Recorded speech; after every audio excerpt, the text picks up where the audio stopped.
it away. All right, thanks everyone for being here. Aloha, my name is Jules Kuo, Ballast Water and Whole Fouling Coordinator for the state. And I'll be discussing today curbing aquatic alien species transfer to Hawaii by regulating ballast water and vessel biofouling, the top two vectors of AIS transfer. All right, so I think everyone here is pretty familiar with what ballast water and biofouling as well as water cleaning definitions are concerned, but I'll just go through them really quickly. Ballast water is basically the water uptaken into tanks of large vessels to balance cargo loading as well as increase stability during vessel transit. Vessel biofouling, also known as hull fouling, is the attachment of organisms to the bottom of the hull, so like wetted areas of the bottom of ships and boats, as pictured there. And then in-water cleaning, also known as underwater hull husbandry, is cleaning of the vessel hull and niche areas while the vessel is submerged in water. All right, so to give you a little bit of background on Hawaii's aquatic alien species problem, we have identified that up to 78% of the established alien marine algae and invertebrates in Hawaii were introduced by ballast water and especially by vessel biofouling. And that's no surprise because we rely 90% on consumer goods being imported by the shipping industry. So here's a data set from 2015 of vessel arrivals, commercial vessels that is, coming into Hawaii ports as well as to Alaska, Washington, Oregon, and California. So for Hawaii, it's about 1,000 vessels coming into our state waters and ports. The orange bar depicts the number of vessels discharging ballast water, and that's about 20% of Hawaii arrivals. Compared to California, arrivals is about an order of magnitude less than Hawaii. However, Hawaii literally has the worst invasive species problem compared to the Pacific regional states combined. We have more than 400 aquatic non-native species versus the other states combined 290. So it's pretty nasty. Our solution here is prevention and border detection. And prevention, as we all know, is more economically reasonable in addressing AIS compared to waiting for the AIS to come in and then trying to eradicate each individual species. And since we have 400 of them, it's going to be really costly to do that. So let's try to prevent invasive species from coming in through regulating ballast water and hull fouling, as well as border detection. So this is just kind of a history of AIS events. I'm not going to go through all of them, but I'm going to list off a couple important ones. So coordinating group on alien pest species was established in 1994. In 2000, DLNR was designated the leading agency to address the two top vectors of aquatic invasive species transfer, ballast water and hull fouling. HISC, Hawaii Invasive Species Council, was established in 2003. The Hawaii ballast water rules were passed in 2007. And then I was hired in 2016 and was able to contribute some policy recommendations and funding requests in the Hawaii Interagency Biosecurity Plan that was produced by Department of Ag. And then these are kind of the major goals for this year, and they include amending the ballast water rules to be more up-to-date with U.S. Coast Guard regulations, implement ballast water inspection programs, so we've kind of already started that, and I'll get into more detail. Draft biofouling and in-water cleaning best management practices and rules, as well as gather more biofouling data on commercial vessels and develop our inspection programs. So to begin, regulating ballast water, like I said, we are in the process of amending Hawaii ballast water rules, Andrew Porter and I, with CGAP. And the items that we are interested in incorporating is, like I said, updating the language to be more in line with U.S. Coast Guard regulations, including detailed information on penalties, such as violations racking up to no more than $35,000, which is a lot of money. Ballast water discharge requirements, we want to update that section to include U.S. Coast Guard biological compliance standards. So those are separated into 3 numeric categories: the larger organism size class, which is the zooplankton, and you can see some examples at the bottom: copepod, gastropod veliger, so that's a little baby snail, and then tubeworm baby. And then there's the 10 to 50 micron size class that mostly encompasses phytoplankton, algae, and other protists, including heterotrophic organisms. And then the last category is the indicator microbes, which includes Vibrio cholera 010139 serotype, E. coli, and enterococci. And then there are also discharge standards at the bottom, which I'm not going to read through all of them. So Hawaii already has regulations and rules for all of those items. You're just looking to update those within the NIST? Include them in our language. And then another section we'd like to update too is the ballast water management requirements, to include the U.S. Coast Guard type-approved management system. So to allow vessels to install systems and be approved to discharge ballast water as long as they use those 3 methods. AMS stands for Alternative Management System. So right now the U.S. Coast Guard only has 2 treatment systems that have been type-approved. So that's not many for the thousands of vessels that are out there transferring cargo. So there's something called the Alternative Management System, which means that they're in the process of getting U.S. Coast Guard type approval, but they haven't quite reached it yet. So it's a 5-year renewal. Every 5 years they have to continue to submit a permit that allows them to use that alternative management system. And then the other option, which there are none right now, although hopefully in the future we have, is the onshore treatment facilities. So to funnel your ballast water to a treatment facility that's onshore. And examples of ballast water treatment systems could include the UV treatment or chlorine. These are kind of the 2 most popular ones. And then in discussion right now is inter-island travel. The reason it's in discussion is because right now we're trying to gather data on the risks of inter-island travel. I'm going to talk a little bit more about that later, but we would require these vessels to submit ballast water reporting forms every time they go to a different port. And then we would also require them, if they're discharging ballast water, to exchange 10 nautical miles offshore, and that's the distance of the edge of that red outline, plus 200-meter deep water. And that's important because Penguin Bank right off of, is it Molokai? Yeah. Molokai is pretty shallow. So we want to make sure that the discharged ballast water is 10 nautical miles offshore and 200 meters deep so it doesn't affect shallow reef organisms. Or they can use a ballast water treatment system if they decide they don't want to exchange.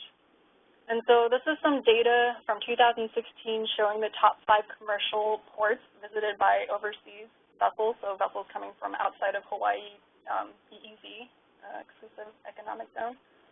And the top 5 are Honolulu Harbor, Barbers Point, Barge Harbor on Oahu, Big Island Hilo, and Maui Kahului.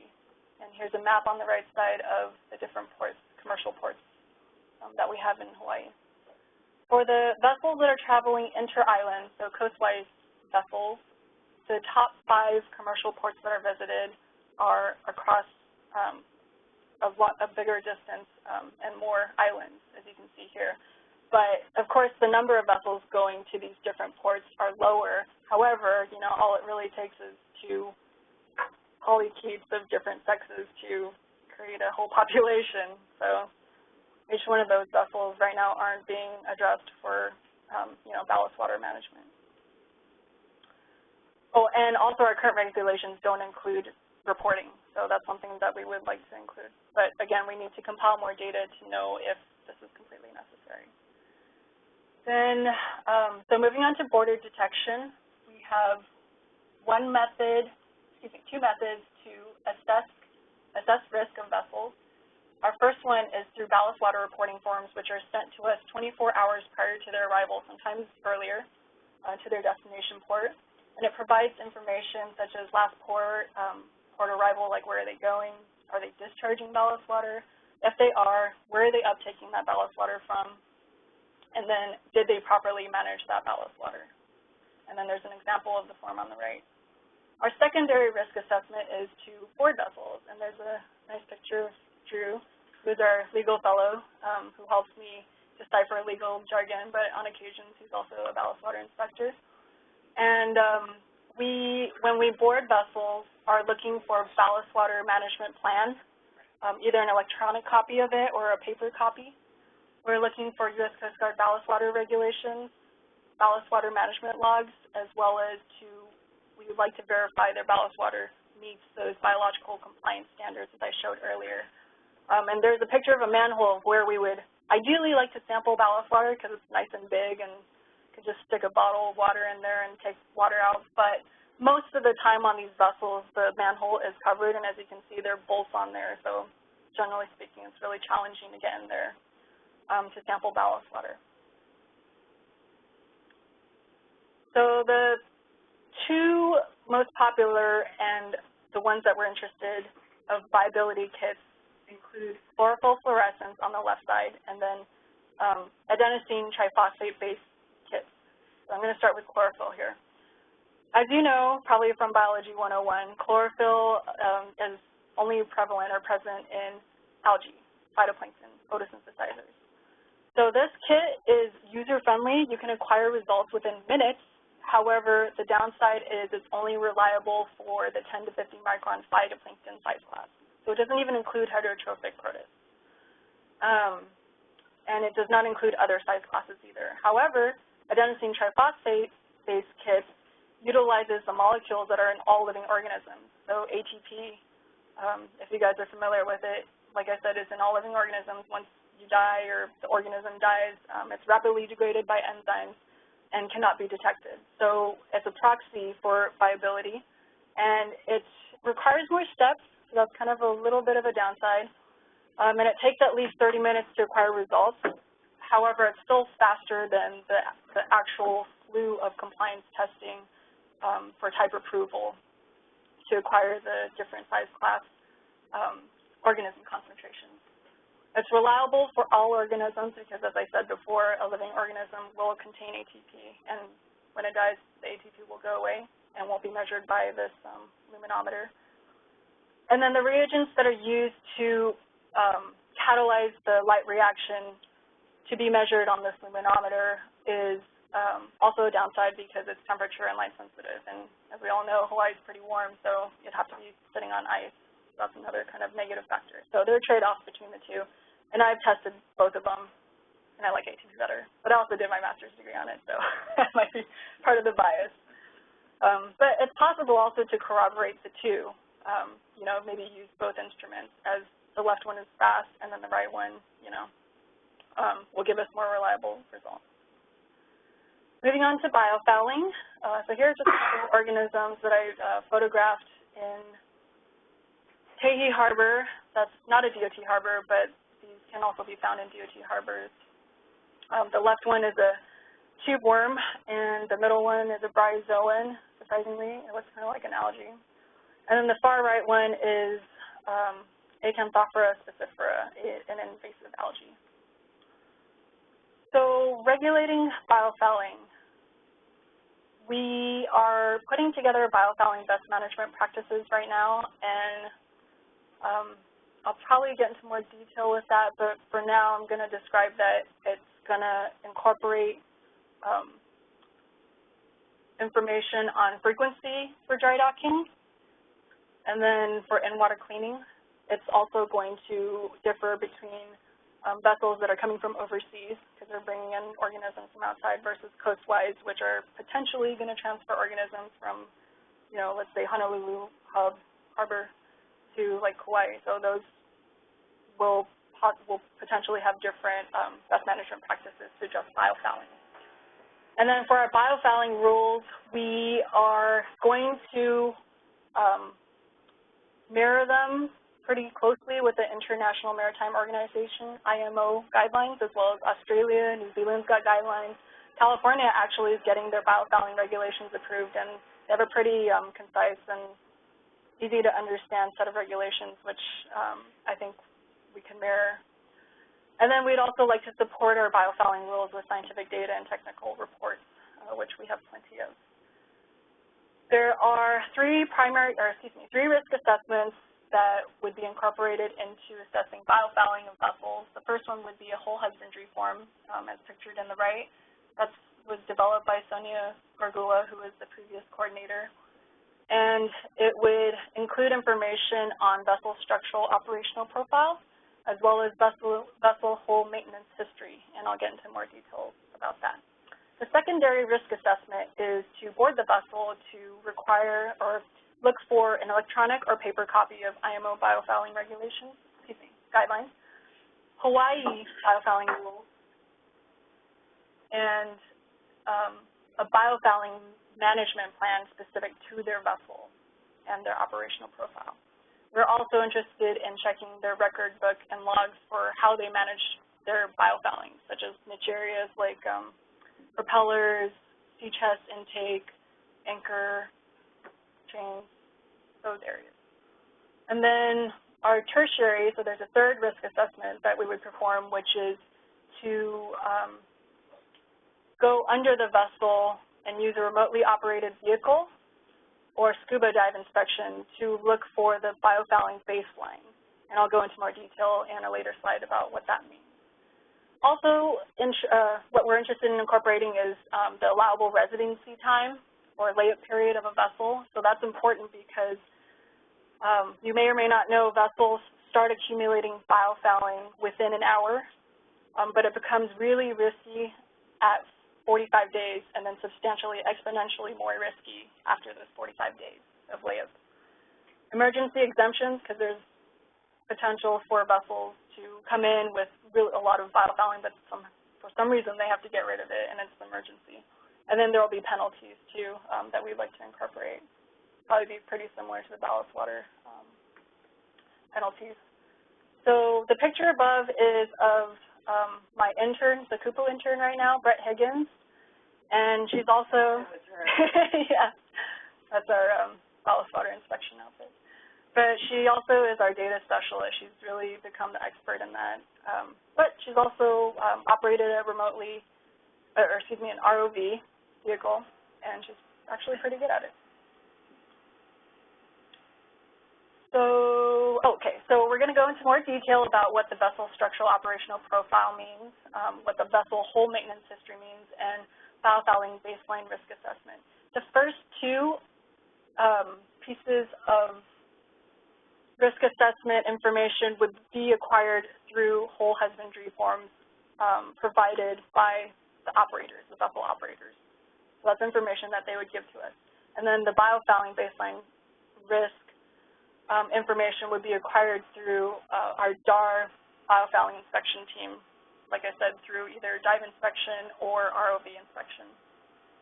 So for the first one, vessel structural operational profile, the risk assessment would be based on the structure of the vessel, so vessel design, the size, niche area, accessibility.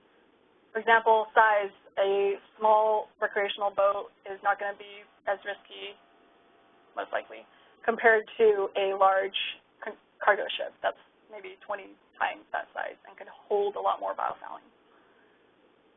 Operational profile includes vessel speeds. So a vessel that's going a lot faster than a slow vessel will most likely slough off that primary diatom growth, or it'll prevent growth, prevent algae from growing on the vessel.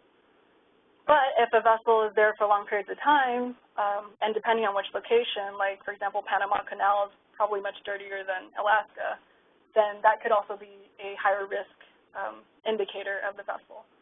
And then their vessel itinerary between hull maintenance operations, that's going to also be important information for us. For vessel hull maintenance history, what we're concerned about is them having an actual biofouling management plan. So how are they going to deal with their niche areas? How are they going to clean areas that are hard to get to, such as sea chest intake areas?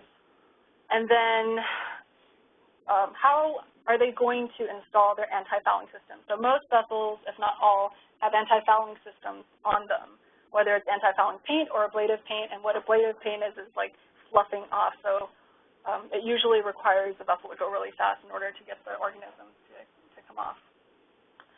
And installation is important, as depicted in the picture, because those keel blocks, those aren't going to get painted unless they get moved, right?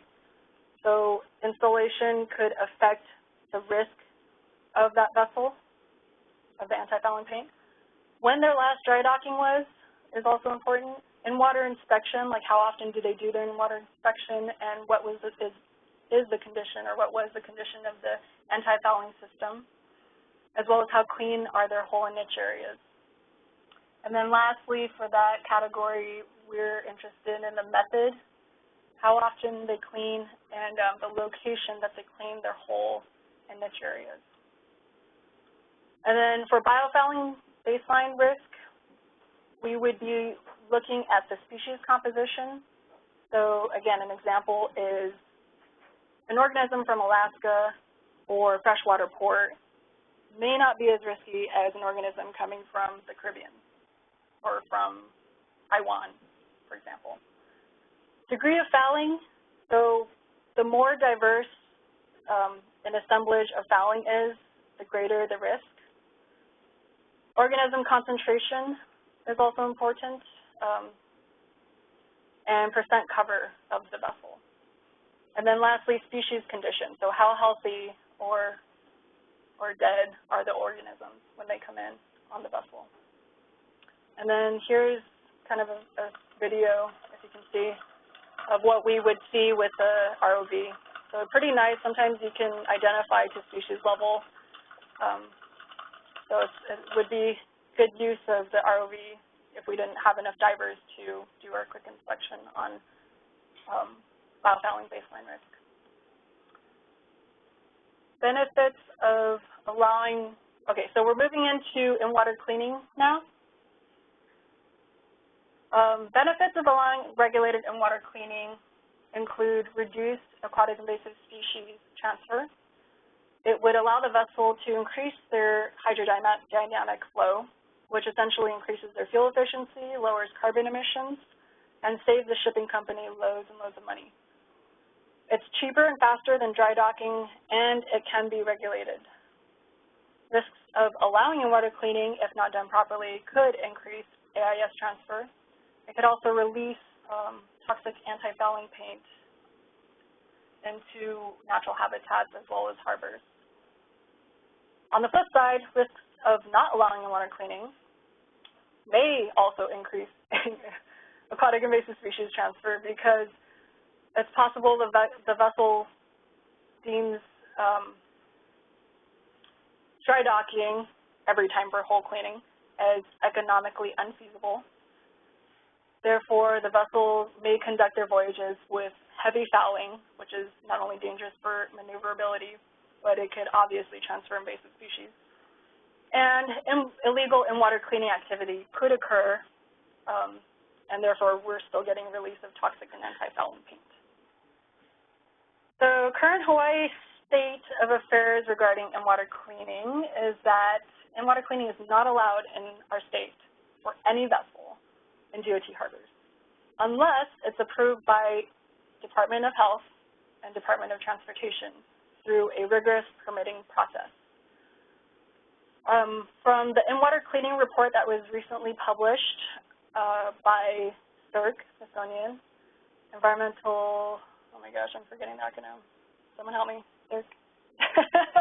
Research Center, got it. All right, sorry, Taylor.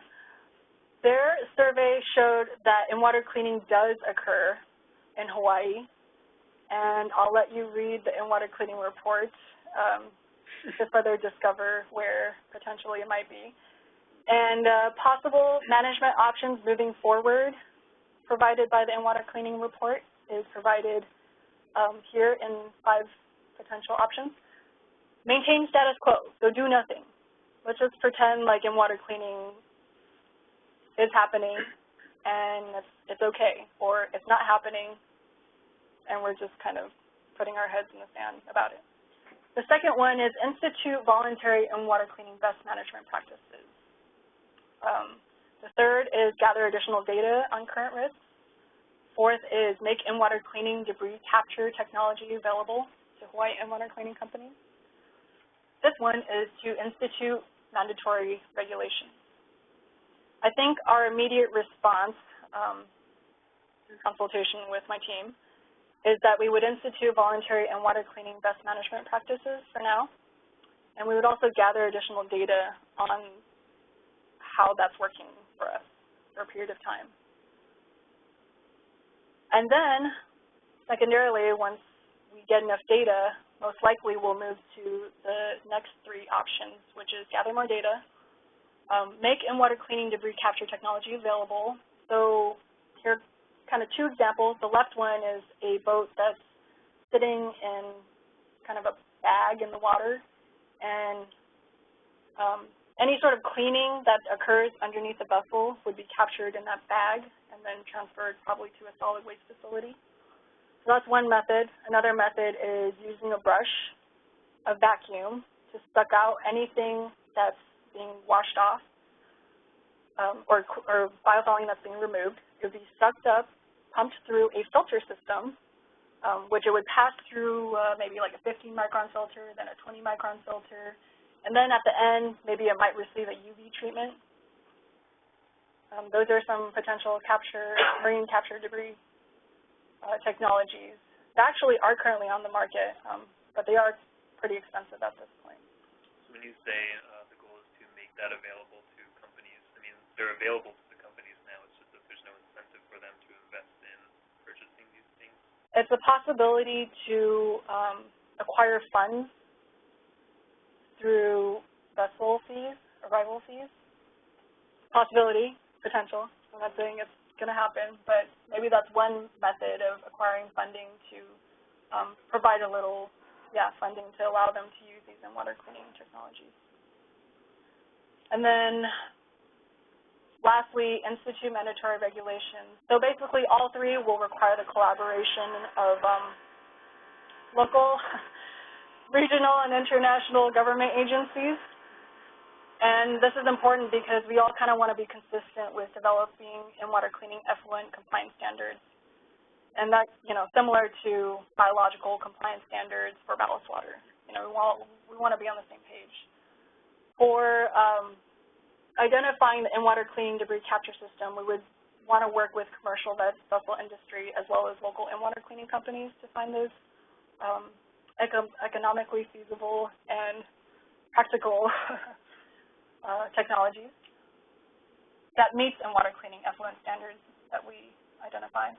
And then lastly, to monitor the AIS recruitment to harbors after, implementing our best management practices, as well as later on mandatory regulations. So with that, I'd like to thank my funding sources, Hawaii Invasive Species Council, as well as U.S. Fish and Wildlife Service. Thank you for giving me a job and allowing me to be here. Thanks to DLNR and PCSU for sending me paychecks. CGAPS for providing Drew Porter here for helping me through the legal jargon. Kupu intern Brett Higgins, the Kupu agency for providing Brett. And then also the three agencies to the right, including CERC, Ha'oli Ma'aloa Foundation, and Hawaii Conservation Alliance for allowing the in-water cleaning report to be published in January of this year. Is that Kayla David? Yes, Kayla. And Ian Davidson and Greg Reese. And then lastly, thanks to, like I said, Andrew Porter, Brett Higgins, Christy Martin from CGAP, Brian Nielsen from DLNR and DAR for supporting me and kind of supervising me through this process. And thanks everyone for being here.